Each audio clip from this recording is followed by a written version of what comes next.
Welcome to Forensic Friday, where I tell you one true crime case that was solved using forensic science, all while doing, that's right, my makeup. Today's video will be featuring the Norse collection from Oden's Eye Cosmetics. I'm so excited.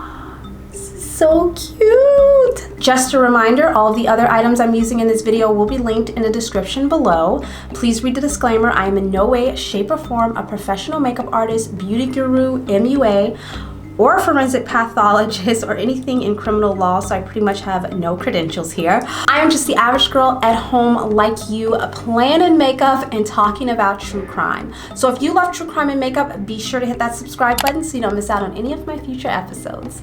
Let's get into today's case. 39-year-old Karen Pannell was a beautiful, vivacious young woman. She worked as a model for some years before taking a job as a flight agent at the American Airlines gate, and she worked out of the Tampa Florida International Airport. She was very popular and had a reputation for being able to calm down the most irate of travelers. She quickly worked her way up to a customer service supervisor. When she learned she had multiple sclerosis, she feared she wouldn't be able to continue her job. One Saturday morning in October of 2003, Karen's boyfriend, Timothy Permenter, became concerned when he was unable to get in contact with her. He was worried about her because she did have MS. You know, she was in the early stages of MS. And she was prone to having blackouts. She would pass out sometimes and not answer her phone. So Timothy decided to drive over to her apartment and check on her. When he arrived, he found the front door wide open, and this concerned him even more. He continued into the apartment, and that is when he discovered Karen's lifeless body laying just a couple of feet away from him on the floor. Well, I hope to God that we can bring this back to life, because baby, you're a firework. I am doing full coverage here because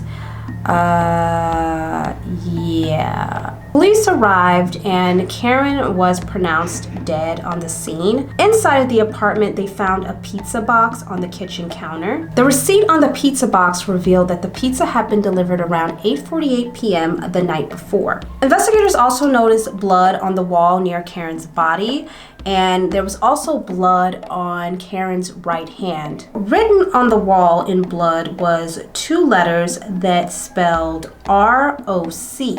Investigators learned that Rock was the name of Karen's former live-in boyfriend. His name was Rock Horpick.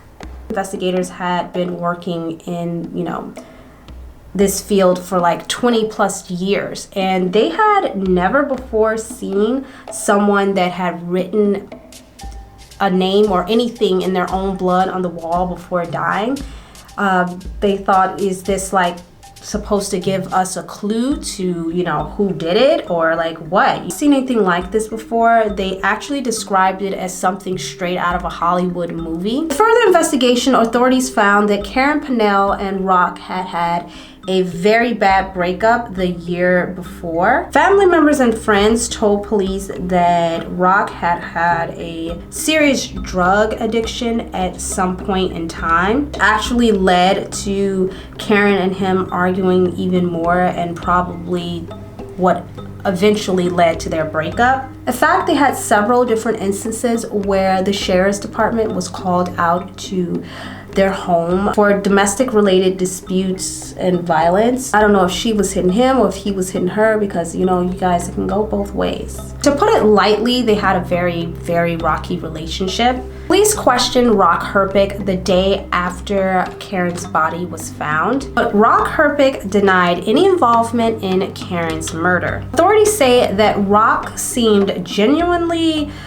surprised that they were asking about Karen, and he said that he hadn't actually spoken with her in about 6 months. And they checked it out, and it was true. He hadn't had any contact with Karen in the past 6 months. Of course, police had to confront him with, the fact that they found his name in the kitchen written on the wall in Karen's blood. They told him, "We found your name written on the wall. near Karen's body in Karen's blood. They didn't ask him, like, do you know why that would be? Do you know why she would write your name on the wall in blood? Do you know, like, what is that about? They kind of just made the statement, and I guess he felt like it was like an accusation. So he was really taken back by that and just really offended. The lack of forced entry into the apartment, I mean, it wasn't like the door was broken down or broken into. It was just opened, so someone could have had a key. She probably let the person in.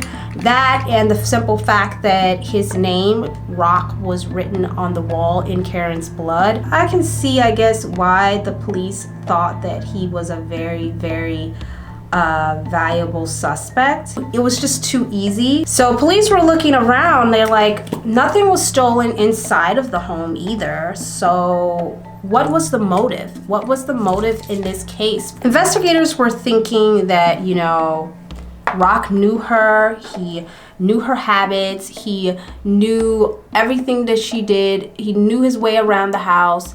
He knew her daily routine. It wasn't looking really good for Rock. His fingerprints and DNA was on everything. I mean, he had lived with Karen for a year prior. So he was in every single room, DNA on everything. It was just put out there so bluntly clear that Rock did it. Like, she literally pointed the finger at him, that police could not ignore that. You know, even in all the craziness and the wildness of the story that she wrote in her blood on her last dying breath. Now it's time to go into the palette. But anyway, back to the story. Investigators hoped that the autopsy report would reveal more about Karen's killer. The medical examiner determined that Karen had been stabbed 17 times. Investigators determined that the unusual level of violence pointed to a personal motive for Karen's murder. This told them that the killer had a personal relationship with Karen. Forensic scientists found DNA under Karen's fingernails. Unfortunately, though, that DNA was inconclusive. As you can imagine, her family was devastated, and I mean, so was police as well, because they really wanted to get justice for Karen. And this kind of put them back to square one. They really weren't finding anything. However, Karen's autopsy report did provide a very curious inconsistency. So there was 3 slices of pizza missing from the pizza box that was delivered to Karen's apartment that night, but there wasn't any pizza in Karen's stomach. Don't tell me he didn't kill the damn woman and then ate pizza afterwards. And the delivery man said he handed the pizza to Karen just before 9 p.m. at the door. So it was possible that the killer may have already been inside of Karen's apartment, or maybe arrived shortly after the pizza was delivered. Now, Karen's current boyfriend, Tim Perminer, had an alibi for this time. What was he doing? Because I know he's gonna say he has an alibi, but that alibi ain't gonna check out. We already know. So what he's gonna say he was doing. He was with a friend at a cabin in Moon Lake, about 25 miles away. A friend. Was this friend a woman? Probably. And his alibi did check out. The person of most interest to police was Rock Herbage. His name was written in blood on the wall, but a closer look at the autopsy reports started to cast doubts about the letters on the wall. They found that Karen had suffered a severe injury to her spinal column. One of the stab wounds partially severed the spinal cord. This meant that Karen would have been partially paralyzed. And stab wounds to her pectoral muscle and aorta led medical examiners to conclude she would not have been able to write anything. They thought she would not have had enough blood pressure and enough volume to repeatedly dip her finger back into the blood to write the letters on the wall. And blood splatter experts found evidence that whoever had written the letters on the wall did so long after the attack. There were pieces of the letters that were actually written over the impact spatter, and the impact spatter underneath the letters were not disturbed. Karen was exclusively left-handed, so there was no way she could have possibly written those letters on the wall.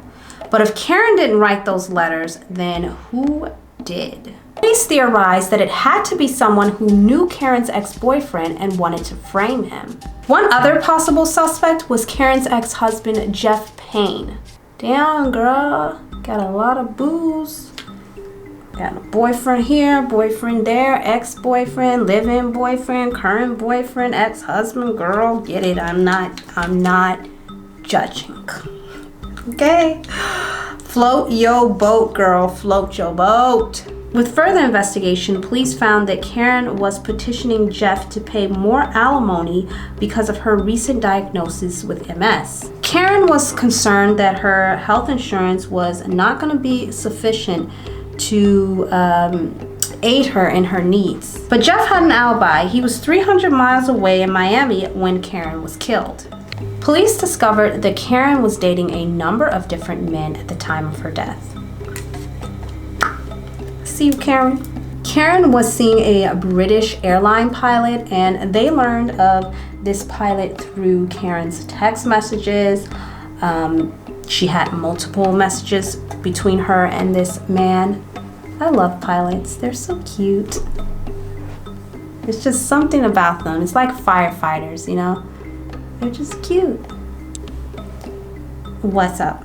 We have Special Agent Lucy with us here today. She has just joined us, so we are very glad that we have her here to get her take and her input, her insight on this case.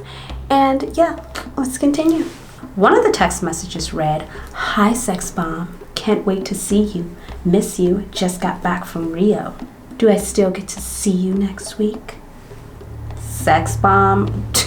Dude, I wish a guy would call me sex bomb. Can somebody call me sex bomb? That would be amazing. I would love that. That's a nice pet name, sex bomb. And you know what? If you date me, forget that. Now, the pilot had an alibi for the night of Karen's murder. He was out of the country and not considered a suspect. But someone else Karen was dating had a violent past. News that Karen had just learned about days before she died. How much highlight can you put on before it's just like, okay, Rudolph, you've done enough? When police did a background check on Karen's boyfriend, Tim Perimeter, they discovered that 36-year-old Tim Perimeter had an interesting past. Karen and Tim had only been dating for a couple of months. The two met when Karen was buying a car and Tim was the salesman. Co-workers described Tim as very intelligent. He was knowledgeable on current events. But just a few days before her death, Karen told friends that she had learned some disturbing information about Tim. So one night they were watching a TV show together, and the TV show was about people that had double lives or hidden past and secrets and things like that. Allegedly, while they were watching the show, Karen asked him, like, how could someone do something like that? How could they keep a secret like that? Allegedly, Tim turned to her and said that he had been keeping a secret as well. He turned on his computer and went to the website for the Florida Department of Corrections. Oh boy, I already know where this is going.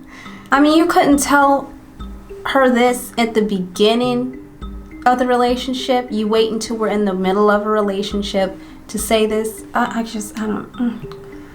And there was his mugshot. He had been released from prison just a year earlier. He was actually still on probation. Tim confessed to Karen that he was a convicted felon. His rap sheet had over 16 felonies, including one for attempted murder. He was involved in a shootout with guns and stuff. I mean, this was not a good guy. Not a good guy. And if that was not enough, he told Karen that his criminal history dated all the way back to college. He had been arrested for running an illegal prostitution ring. I mean, I hope to God that all prostitution rings are illegal, but I don't know. He was supposedly running an escort service out of Tampa, Florida, but the escort service was a front for the prostitution ring. During this time of running this escort service, Tim got really upset when a rival escort service had took some of his business. So he and another guy went to Tallahassee with a gun to find his rivals. And once they had her there, they pulled guns on her and told her to take them to her boss. Once he got there, a shootout took place, and Tim actually shot and injured his rival, and Tim himself got shot twice as well. This sounds like a completely fabricated story, almost like a movie, but it's real. He went straight from a hospital to a 12-year prison sentence. So at the time, Karen had no clue about all of this when she began dating him. So, like any smart woman would do, when Karen learned the truth, she ended their relationship and started dating other men that would be more suitable for her. Now, Tim was not about to have it. He was a very jealous guy, and he was not going to let Karen just walk away from him. He had been snooping around the house, looking for clues, going through her trash, pretty much stalking the F out of her. According to friends, Tim had found a used condom in Karen's trash. Now, I want to remind you that they're broken up at this point, so what are you doing in my trash, man? I don't know.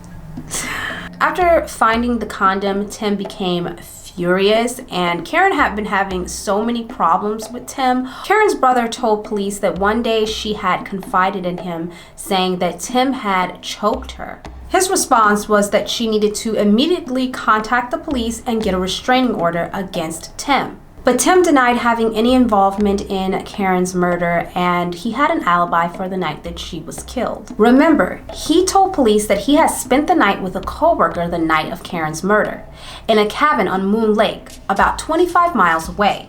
But phone records showed that Tim had called this coworker around 9:32 p.m., which meant that he wasn't yet there. And that call was made from a very suspicious location. That call was made from a cell phone tower by Karen Pannell's apartment. And they found that he wasn't being truthful about where the phone call was made. Police took a closer look at the pizza that was delivered to Karen's house at 8:48 p.m. 3 pieces were missing, yet no pizza was found in Karen's stomach. Forensic scientists sprayed the pizza box with ninhydrin. Ninhydrin reacts with the amino acids in sweat and exposes fingerprints. They start to develop this purplish red kind of print on paper boxes and things like that. Now, since the investigation, many people had handled the pizza box, so this could potentially create some problems. Not to consider the people who made the pizza box, the pizza delivery boy, the pizza maker, the person that put the pizza in the box, if they weren't wearing gloves. So this is a lot of people. The prints were compared to anyone police thought to be a suspect or involved in the case at all. They compared them to Karen, to Tim, to Karen's friends and family members, to anyone that they could think of that even surrounded the case. They did compare it to Karen's ex-boyfriend, Rock, whose name was written on the wall, and his fingerprints did not match, but they did match to, we already know, Tim Permenter. Tim contradicted his story quite a few times. The fact that his fingerprints were on that pizza box meant that he had in fact been there that night. But this evidence alone was not enough to get a conviction. Police needed more. The original DNA test on the skin that was found underneath Karen's fingernails were inconclusive. So scientists turned to a more sophisticated DNA testing, hoping that it might give them some results. A YSTR DNA test only analyzes male DNA that is present. And this time, they were successful. They got a DNA hit on the fingernails. It was that, in fact, Tim Permenter's. Prosecutors believe that Tim Permenter went to Karen's home to rekindle their relationship. They got into an argument. During this time, the pizza delivery guy had showed up. 3 slices of pizza was missing from the box, but the evidence showed that Karen did not eat any pizza. Police believe that at some point things got violent between the two. They believe that Tim grabbed a knife from the kitchen and stabbed her repeatedly. As he was stabbing her, Karen fought for her life and scratched him, and that is how the DNA got underneath her fingernails. They theorize that after killing Karen, Tim tried to collect his thoughts while eating slices of pizza, leaving his fingerprints on the cardboard box. By the time he had, come up with a plan and decided to write Karen's ex-boyfriend's name on the wall, the blood splatter from the murder had already dried. The wet blood over the dry blood told investigators that this happened much later. And when he put blood on Karen's right hand, he had forgotten that she was left-handed. He then called his friend to try and establish some sort of alibi. In trying to establish an alibi for that night, he actually gave police the exact time and location that he was at. That cell phone call pinged off of a cell tower near Karen Pannell's apartment. They believe that the next morning he went back to Karen's house, called 911, and put on a dramatic performance to throw off the investigators. Thanks to forensic science and some good police work, Tim Permenter was convicted of first-degree murder and sentenced to life in prison without the possibility of parole. What did you guys think about this case and my makeup look? Please let me know in the comments down below. If you like videos like these, check out my last episode. I'll leave it linked on the screen right here. Don't forget to like, comment, and subscribe if you don't want to miss out on any of my future episodes, and I'll see you guys next Friday. Bye!